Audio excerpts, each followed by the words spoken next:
You once said that if you were growing up in this generation that you would have a field day because you would take their souls. What did you mean by that? The younger generation quits, not everybody. So I gotta put that, people get their butt hurt. So not everybody. Most of this generation quits the second they get talked to. You did this wrong, or they get yelled at. It's so easy to be great nowadays because everybody else is, most people are weak. This is a softened generation. So if you have any mental toughness, any ability, if you have any fraction of self-discipline, the ability to not want to do it, but still do it.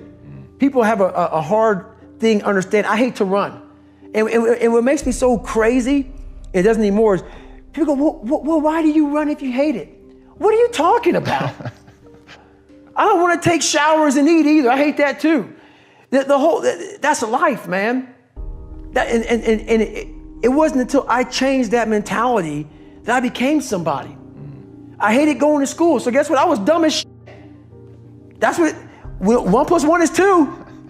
But if you can get through to doing things that you hate to do, on the other side is greatness. That's what people understand. By me running, I am callous in my mind. I'm not training for a race. I'm training for life. I'm training for the time when I get that 2 o'clock in the morning call that my mom is dead or something happens tragic in life. I don't fall apart. I'm training my mind and my body and my spirit so it's all one, so I can handle what life is gonna throw at me, because the life I've lived, it throws a whole bunch at you. And if you're not physically and mentally prepared for that, you're just gonna crumble and you're good for nobody. Talk to me about what it takes to be on one side of a door in Iraq or anywhere, knowing on the other side of the door are people who are not afraid of you. They're ready for you to come in, and you still have, and they have guns, and you still have to breach that door. That's a great question. That's a very scary situation when you are on one side of the door and your mind is racing, because on the other side of that door, it could be no one. It could be 4 guys with 4 AK-47s. That door you're about to open could be booby trapped. So once you open it, boom, your legs are gone. So there's 1,000 things you think about when you're the first guy, second guy, third guy, getting ready to go in a room and flood it. And that's why I talk about the warrior mentality.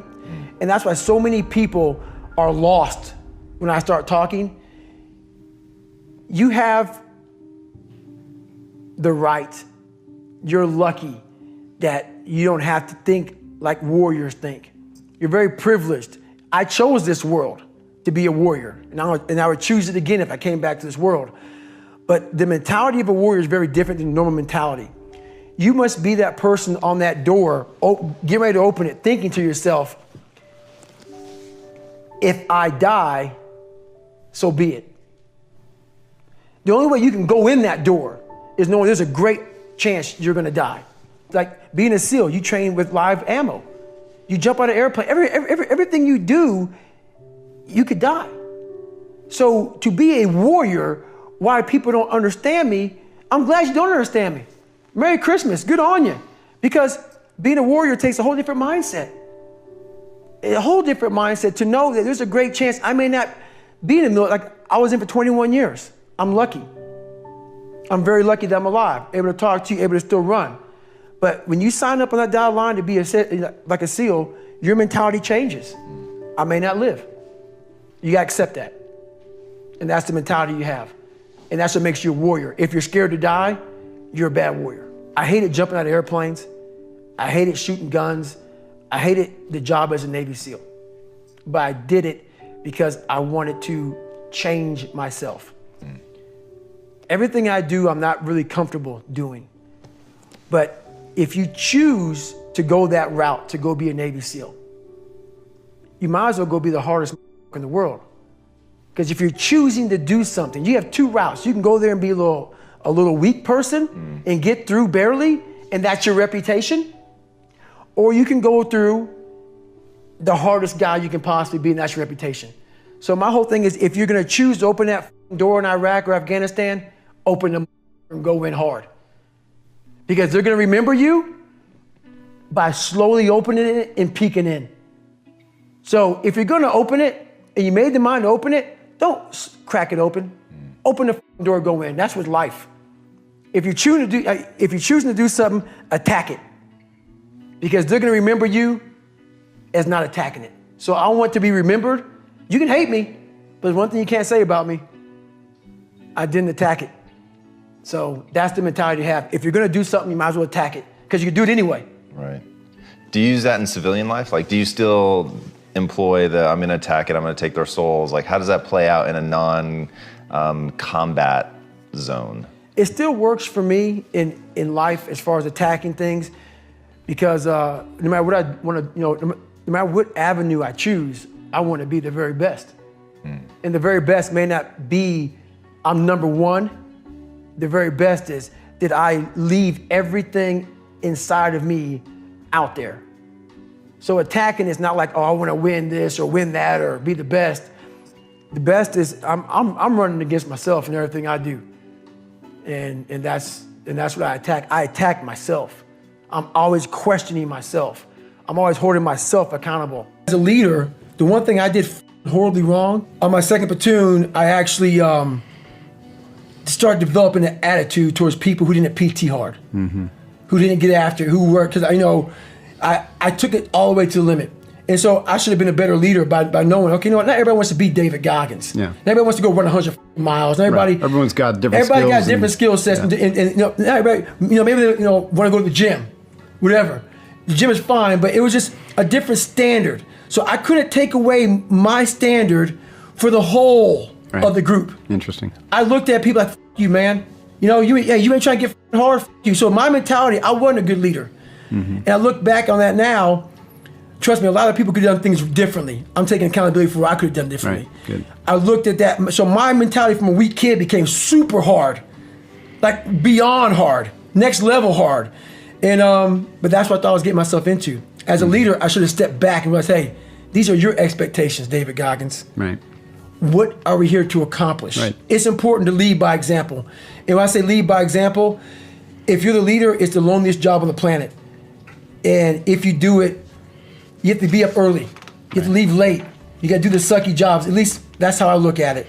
You got to be the man that is always the person who's being held accountable to the highest standard, and not expecting your people to do anything that you're not going to do 20 times more than they are, even when you're the leader. And it's all about accountability for yourself in leadership roles, not about being pissed because people aren't doing what you're doing.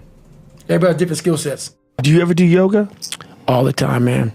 All the time. And I if I were to tell somebody one thing right now, man, that psoas muscle and getting that hip flexor opened up, because we're all stressed the f*** out. It's much worse than others. It changed my life. I'm one of those, I drone on too much about yoga. I'm like one of those vegans. It's like, you got to do it, man. Right. Just try it. I get annoying, like a born-again Christian or something. It's like, I'm getting that way now, man.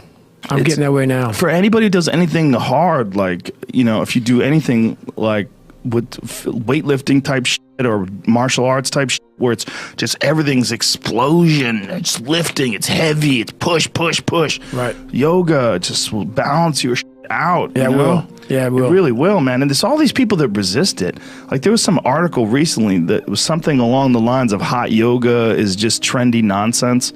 I read that, and then even in the article, it talked about that there might be some benefits in terms of like the strengthening your arteries, and they didn't even mention heat shock proteins. There's a study going on right now. I believe it's at Harvard. Right. One of my friends was telling me about it, where they're trying to find the benefits of 90-minute hot yoga classes because they think it might mirror the observed benefits of sauna, which they already know for a fact.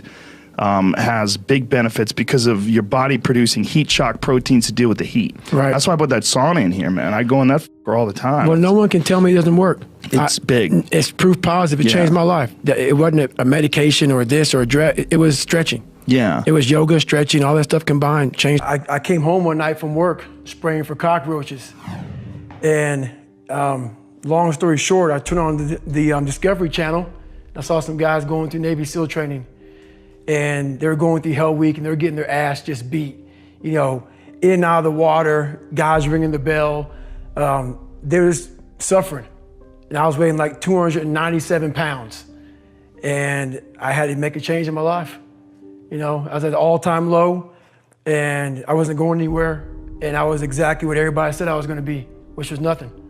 So I had to make a change. What was it about seeing suffering that's really interesting? And I actually get it, but I want to hear you explain it. Why suffering was the thing that triggered that thought? Well, for me, growing up, I came from a horrible background. I got called nigger every day of my life growing up, lived in a small town. The Klan headquarters at that time was about 20 minutes from where I lived. Right. One of the high ups in the KKK, son, sat behind me in 2 classes, so he called me nigger all the time. I got my first car, they spray painted nigger, we're gonna kill you on it. So I was just an insecure, scared kid. And the only way I could find myself was through putting myself through the worst thing possible. I'm gonna say the exact opposite of what today's world is saying. So we read a bunch of books nowadays. As humans, we wanna find out how to be someone else. What we don't do is we don't go inside. So literally turn yourself inside out. Read the book that's like we're writing a book every day of our lives. Every day we're seeing who we are as people. When I was growing up, I lied for people to accept me because I didn't accept myself. So I would make up stories so then you would accept me into your world. Everything I did was for someone else to like me. It wasn't until I started reading my own book about how pathetic I was as a human being. I can blame my dad, I can blame kids at school, I can blame having health issues, ADD, my mom not being around. Great mom, but she was doing her thing. Right. I could blame a lot of people. And that's the book I was reading. And I put it off on everybody else. It wasn't until I said, you know what, for me to fix this, I gotta read what the f is wrong with David Goggins. Not blame anybody. Read my book and say, okay, I'm afraid of my shadow. How can I overcome that?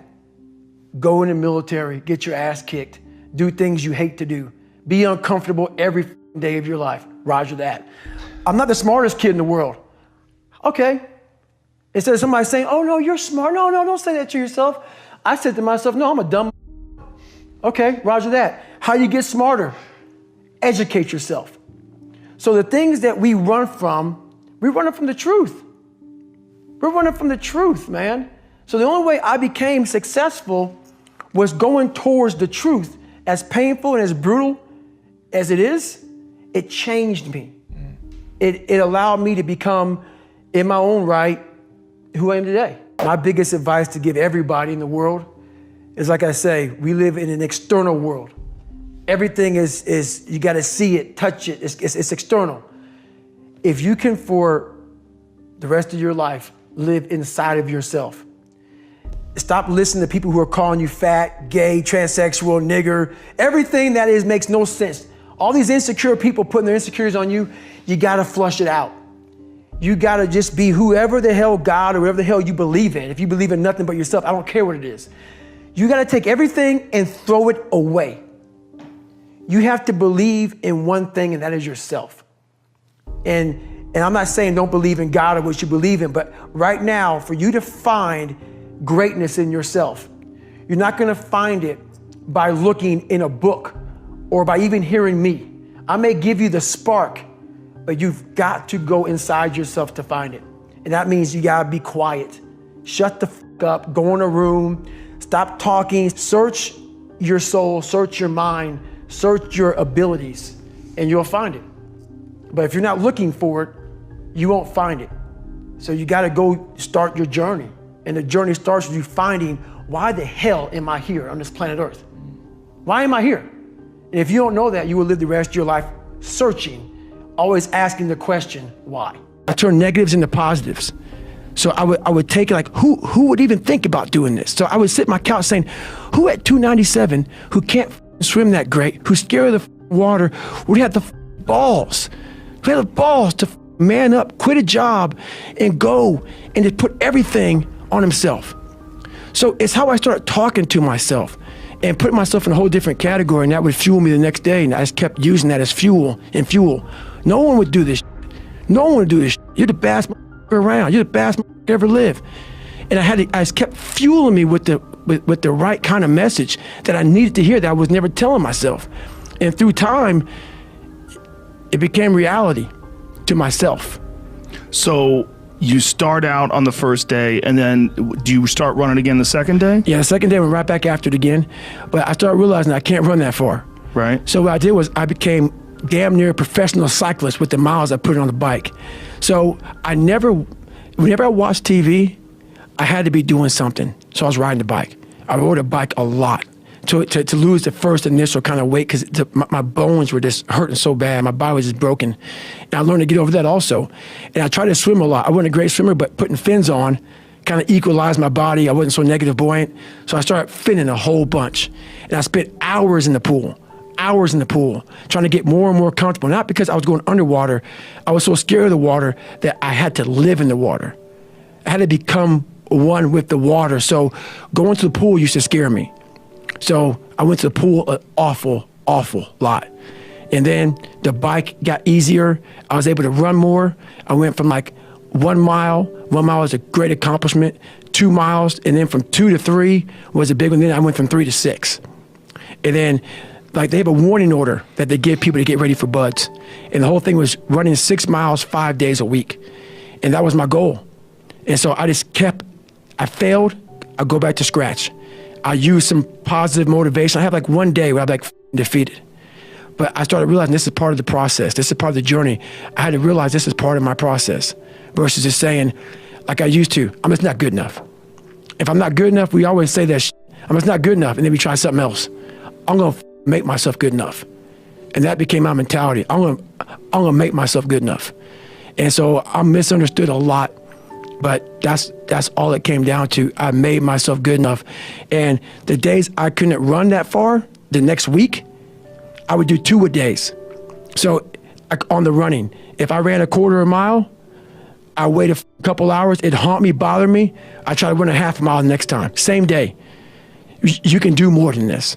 If I had to walk, I had to walk. It just became just a process of grinding and grinding. And grinding is not even a good word for it. It's not even a good word for it. And just going further and further. And then when I got through running, I go to the bike. I go to the pool. If I got tired somewhere, my legs were tired, I go to the gym. And I developed this crazy workout where I was doing volume, like 200-300 reps of like very lightweight. People always say, how come you don't have any like loose skin? My workout routine in the gym became sick. It became sick. I was just doing 200-300 reps, 400 reps on like chest, just like for one simple exercise, the bench press. And I would rack it, get back on it, just rep it out, trying to burn as many calories as I can, build that muscle mass. And I just became obsessed with it. I say what if a lot. It sounds corny and it sounds weak, but it's true. One of the recruiters said there's not many black Navy SEALs. Matter of fact, I was the 36th African-American SEAL in history. It's in over 70 years. Because the water, Right. I mean, people get mad at me. It's true, just get over it. And so I was like, man, what story would it be if my fat, dumb, lying to be friends with people, insecure ass can overcome this? And that what if mentality, like that dreamer mentality just would always fuel me. It would just fuel me, man, what if I can be a SEAL, man? What if I can go from running a quarter of a mile, now I run 205 miles.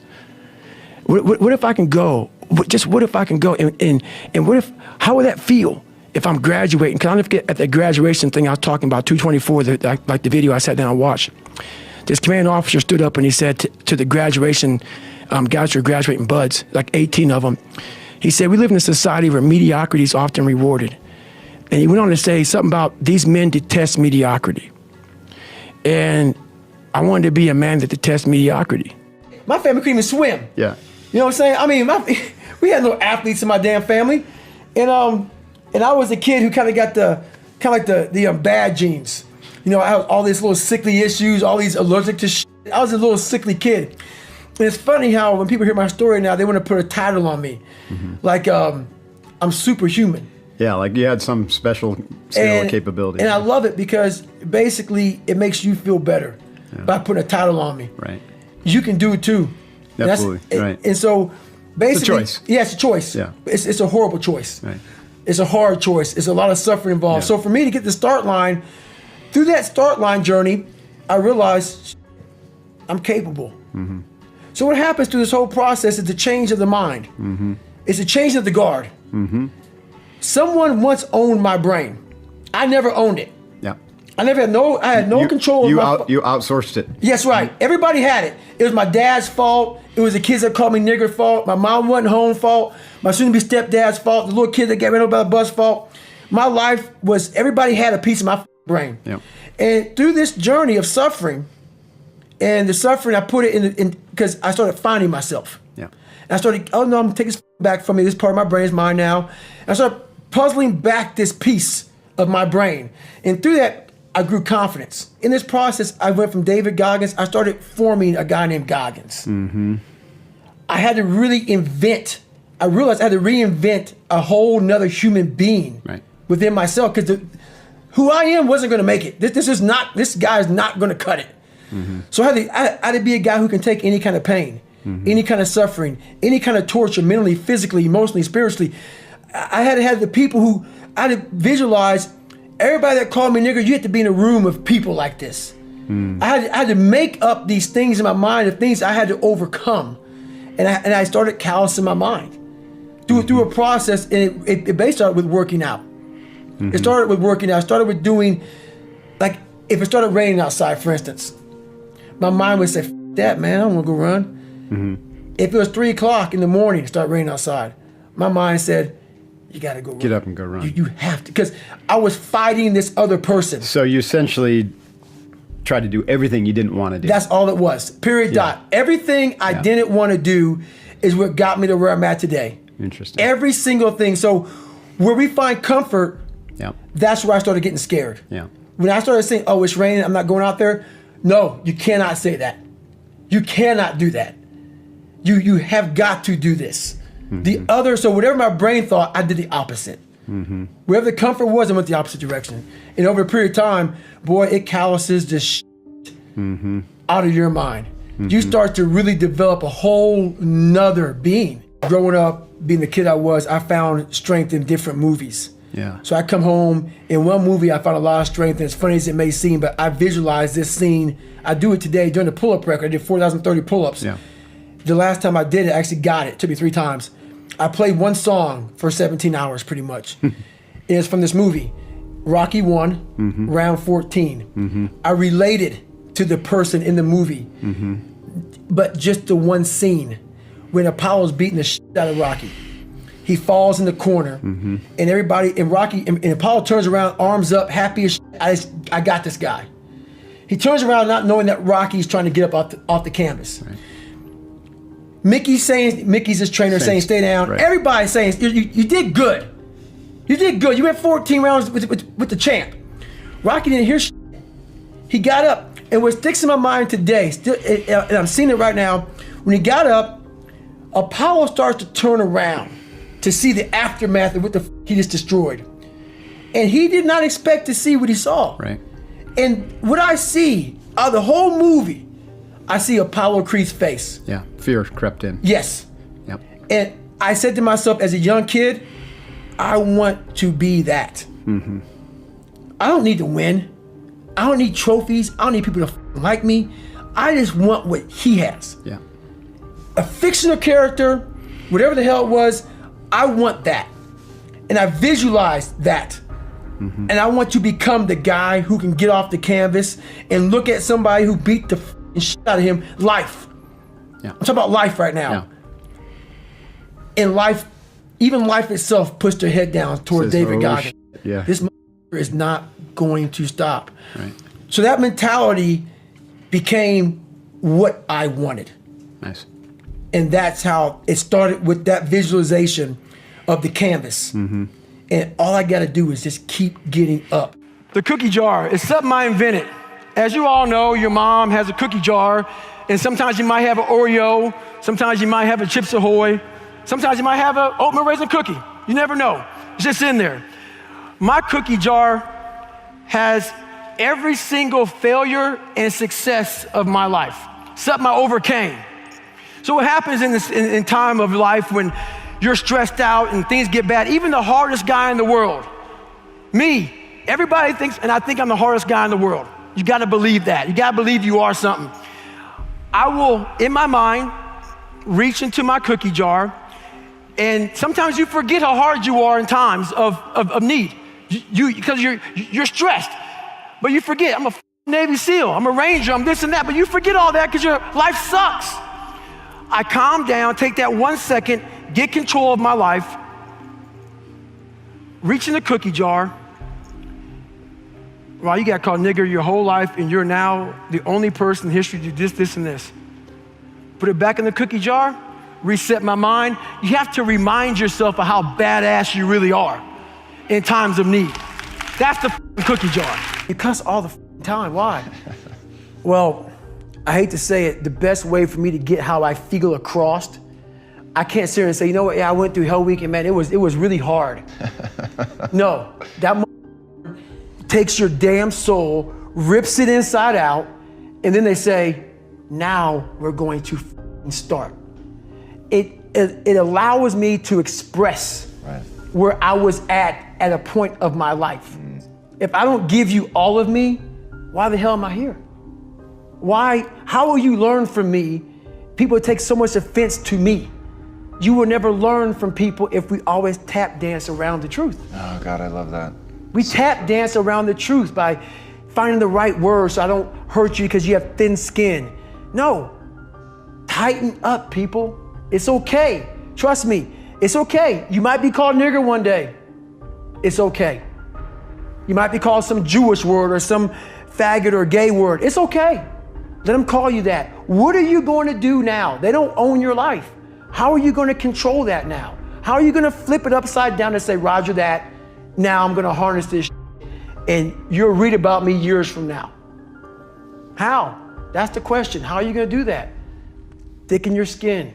Become more of a human being. Don't be afraid of the reflection in the mirror, because that's all you can be afraid of.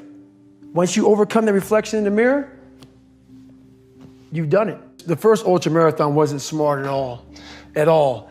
So basically what happened was I was at military free fall school with Morgan Luttrell. Marcus Luttrell, if you guys don't know, was the lone survivor, the guy. He was in a bad op went bad. He was the only Navy SEAL that lived. Long story short, you gotta get the book, read Lone Survivor, great story. Morgan is Marcus Luttrell's twin brother, and I was there with Marcus. So what happened was myself and Morgan were in free fall school. At the same exact time, Marcus was in the worst incident in SEAL history. So I knew that Marcus might be dead. He wasn't dead, everybody else was dead. So I actually brought Morgan, I actually told Morgan, hey man, your brother was in a bad incident. I don't know if he's alive, I don't know what's going on. Long story short, Marcus is alive, and I go on to want to raise money for families. All these guys died, they all had kids. I want to raise money for the Special Operations Warrior Foundation. It's a foundation where 100% tuition goes to these kids to go to college, full tuition, whatever. So I found this great foundation. I'm gonna raise money for it. So I said, you know what? I have to Google something that's evil, something very hard. I knew nothing about ultra marathons. I hadn't even run a marathon. I knew nothing about this world. So I Googled the top 10 hardest races in the world. And what comes up is a Badwater 135. It's a 135-mile race through Death Valley in the summertime. I thought it was a stage race. I thought it was a race where you run like 20 miles, set up camp, barbecue outside, and then go run some more the next day. So I called the race director up at the race and said, hey, Chris, his name is Chris Kosman, I want to do your race. So we had a long conversation. I was much heavier then, and I hadn't put running shoes on in over a year. How heavy are you at this point? I'm around between 240 to 270. Whoa. I'm in there. I'm in that range. My weight has varied a lot through the SEAL teams and out of the SEAL teams, so I was a heavy guy. But the long and short of it all was I hadn't put running shoes on in over a year. I was a big-time power lifter. I lifted weights heavy. That's what I did. Right. I got back home from Iraq, went straight to free fall school, and then this happened. So I called Chris Kosman up on a Wednesday. He says, look, man, the only way you can qualify for my race is to run 100 miles at one time in 24 hours or less. There happened to be a race that Saturday, so 4 days later. And he said, if you qualify, by running 100 miles or less in 24 hours, I will consider you my race. I'm gonna cut to the chase. I signed up for this race. It's called the San Diego One Day, where you run around a 1 mile track for 24 hours to see how many miles you can get. My goal was 100 miles. So I got to mile 70 and I cleared 70 miles in like 12, 13 hours pretty quickly, but I was done. My feet were broken. I was stress fractures, shin splints, muscles were tearing. I was in bad shape. I was eating Ritz crackers and drinking Mileplex. That's all I had. No water, didn't know what the hell I was doing out there. Had on some tube socks. It was just ridiculous. It was a clown show. So I sat down at mile 70, and at this time I was married. And I look at my wife and I was like, I'm messed up bad. So I literally start to turn white. And when a black guy turns white, you're pretty f***ed up. So here I am, I'm all f***ed up in this chair. I'm at mile 70, I think I got 30 miles to go. I'm jacked up. I gotta go to the bathroom, and the bathroom's like 20 feet from me. It's a porta potty. I can't get out of the chair. So I'm peeing blood down my leg. Whoa. Pooping up my back, and I got 30 miles to go. And I can't stand up because my blood pressure's all messed up. I've been in 3 hell weeks, Ranger School, overcome so many obstacles in my life.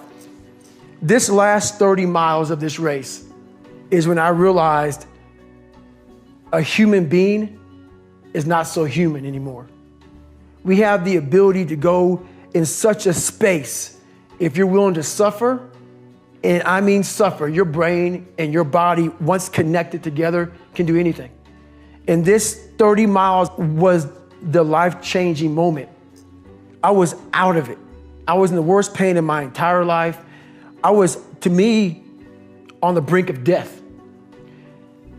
And I was able to chunk this 30 damn miles into small pieces. I was so driven, and I'm not gonna say motivated, because motivation's crap. Motivation comes and goes. When you're driven, whatever's in front of you will get destroyed.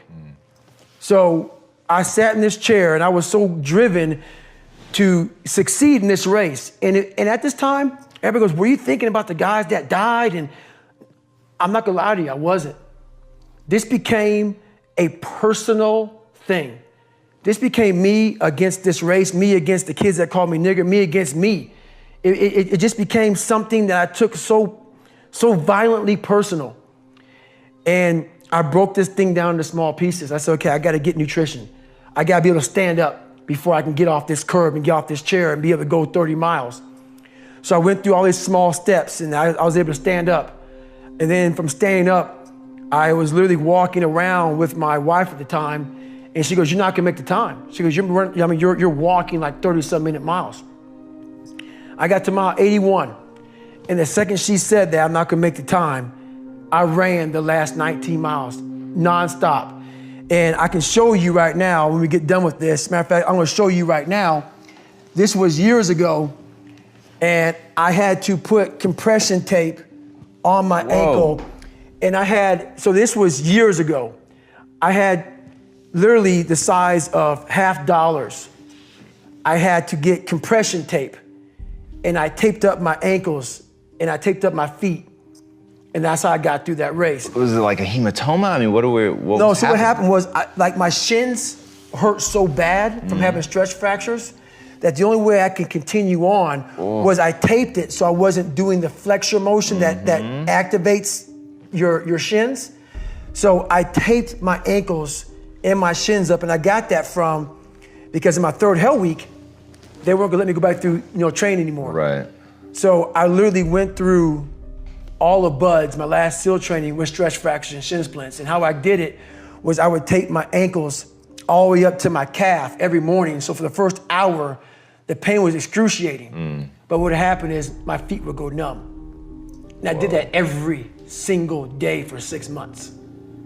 Whoa. And that's how I got through my 3rd hell week, because I was so broken from the first 2 that the commander said, hey, the CEO said this is your last time we're sending you through. So that's how I got the idea to do that. So with the right, and people may listen to this and say, this guy is sadistic, he's crazy, no, if you know how I came up, you realize I was just a scared kid that found drive and passion to be something much better than what he thought he was. That's all it is. Self-talk and visualization are the two keys to my success. I believed for that last 19 miles, I was indestructible. Because I took myself in that chair, crapping up my back, peeing blood down my leg, shin splints, stress fractures. I use all that for motivation versus negativity. I use it for motivation. I said to myself, who on this earth would still be going right now? You are. You are. You gotta be the hardest on the planet. Is it true? I don't give a At that time, Right. it got me to the finish line of that race. I believed it. I believe it today. I believed it enough to where my body said, he's not gonna stop. And I took all the negative things. I need to go to the hospital, this and that. And I used it all. Who the hell could even get out of that chair? You did. Who the hell would even think about taping stress fractures up? You did. All those things I used for motivation.